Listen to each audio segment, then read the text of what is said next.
बिस्मिल्लाहिर्रहमानिर्रहीम। अस्सलाम वालेकुम। मैं हूँ सीमा राशिद। एक दफ़ा फिर हम ऑनलाइन लेक्चर के साथ आपकी खिदमत में हाजिर हैं। तो हम अपने सबक का आगाज़ करते हैं। जो आज मैं आपको सबक पढ़ाऊँगी उसका उन्वान है हवा चली और उसकी शायर का नाम इस्माइल मेरेठी है। सबक का उन्वान है हवा चली। पहले हम इसके तलफ़ुज़ सीखेंगे। पहला लफ्ज़ है खुशअदा, फुलवारी, शगुफ़े, चौपाया, बंदगी। होने को आई सुबह तो ठंडी हवा चली, क्या धीमी धीमी चाल से ये खुशअदा चली। लहरा दिया है खेत को हलती है बालियाँ, पौधे भी झूमते हैं लचकती हैं डालियाँ। अच्छा, इस वाले शेर में जो है धीमी धीमी का मतलब है आहिस्ता आहिस्ता। इस शेर में हवा की ख़ास खुसूसियत बयान की गई कि जिस जगह हवा चलती है उस जगह की कैफियत अलग होती है। मसलन अगर सुबह को हवा चलती है तो उसकी खासियत ठंडक होती है और इस हवा में लुत्फ़ की कैफियत होती है। और यही हवा अगर खेतों में चले तो फसलों के लहराने से पता चलता है कि हवा चल रही है। हवा के चलने से पत्ते लहराते हैं और टहनियाँ डालियाँ भी हिलती हैं और खुशी से झूमती हैं।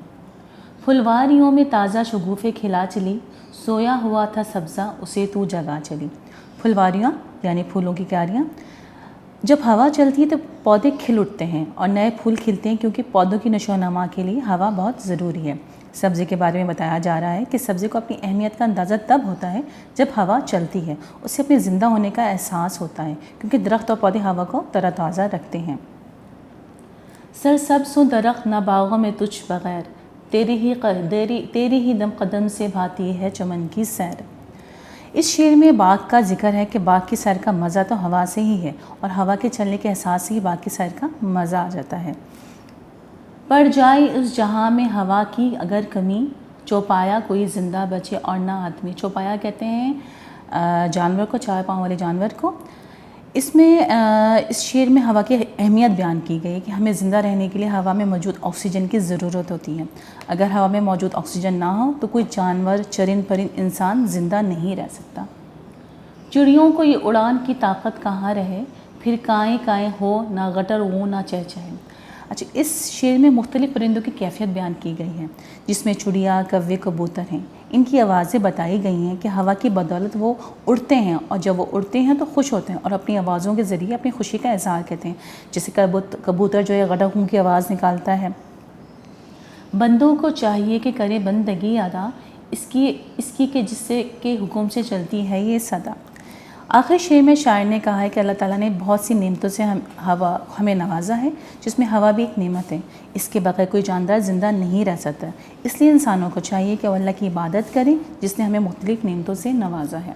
अब इसके हम हवा चली के MCQs करते हैं। इसके MCQs हैं, परिंदे उड़ान डैश की मदद से भरते हैं। परिंदे उड़ान हवा की मदद से भरते हैं।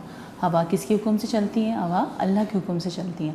हमें किसकी बंदगी करनी चाहिए? हमें अल्लाह की बंदगी करनी चाहिए। चौपाया जानवर है चार पाँव वाला। होने को आई सुबह तो ठंडी हवा चली। हवा चली के शायर हैं इस्माइल मेरेठी। शगुफ़े का मतलब है कलियाँ। दरख्त सरसब्ज़ होते हैं हवा की वजह से। सब्ज़े का मतलब है हरियाली। चाल का हम वज़न लफ्ज़ है माल।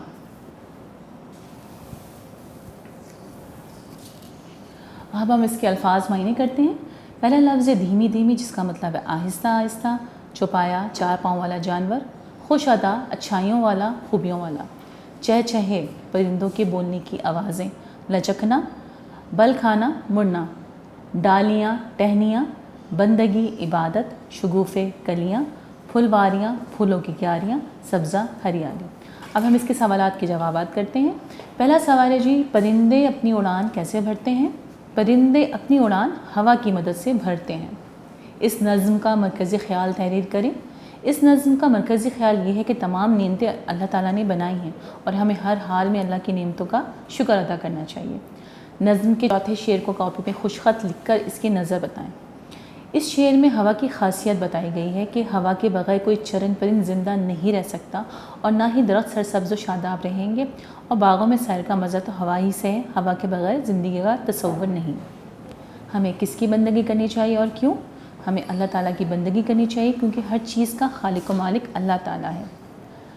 सवाल नंबर 5 है, अपने इर्द गिर्द का जायज़ा लें और ऐसे चार नेमतों के बारे में लिखें जिनके बगैर ज़िंदा रहना नामुमकिन है। इसमें है जी पहला हवा, पानी, खुराक, रोशनी। अब हम इसके मश्क़ी सवालात करते हैं।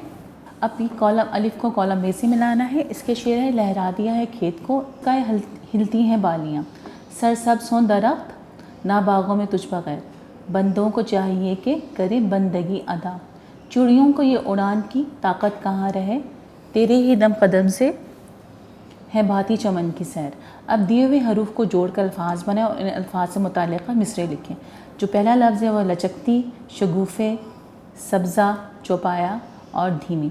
ये आपकी नज़्म में हैं जुमले और मिसरे, ये आपने मिसरे यहाँ पर लिखने हैं। उसके बाद हमारा क्वेश्चन आता है जी, मिसाल के मुताबिक दिए हुए अल्फाज की गुरूही अल्फाज लिखें। गुरूही अल्फाज का मतलब होता है उससे रिलेटेड जो है ना आपने अल्फाज लिखने हैं। मिसाल के तौर पर बरसात है, बरसात से रिलेटेड क्या क्या चीज़ें होती हैं, घटा, बादल, गरज, बारिश और पकवान। इसी तरह दूसरा लफ्ज़ है चमन। चमन से हमारे जहन में क्या आता है, हवा, सब्ज़ा, हरियाली, फूल। दूसरा है हमारा त्यौहार। त्यौहार से क्या आता है, ईद, ईदी, खुशियाँ, पकवान। और दूसरा लफ्ज़ है खेल। खेल से हमारे जहन में जी आएगा मैदान, जोश, खिलाड़ी, अवाम। फिर लफ्ज़ है बाज़ार। बाज़ार में क्या होता है, रश, दुकानदार, ख़रीदार, दुकान। फिर है फ़लक। फ़लक पे हम क्या क्या हमें चीज़ें महसूस होती हैं, इससे क्या क्या रिलेट चीज़ें होती हैं, वो है गरज, बारिश, घटा, परिंदे। अब इसके अल्फाज जुमले हैं, अल्फाज तख्लीकी होते हैं और आपने कोशिश करें कि ख़ुद से भी बनाएं। पहला लफ्ज़ है जी खुशअदा। इसमें हम जुमला बना सकते हैं कि फूलों की खुशअदाई हर एक को भली लगती है। दूसरा है सब्ज़ा, बागों में सब्ज़ा बहुत खूबसूरत लगता है, ये आंखों को बहुत भला लगता है। शगुफ़े, नए शगुफ़े बहार को खुशामदीद कहते हैं। फिर आ जाती है हवा। हवा अल्लाह की बहुत बड़ी नेमत है और बंदगी, हमें अल्लाह ताला की बंदगी करनी चाहिए। मुझे उम्मीद है प्यारे बच्चों कि आपको ये लेक्चर समझ में आ गया होगा। अपना बहुत ख्याल रखिएगा। आइंदा भी हम नेक्स्ट लेक्चर के साथ मैं हाजिर होंगी। शुक्रिया।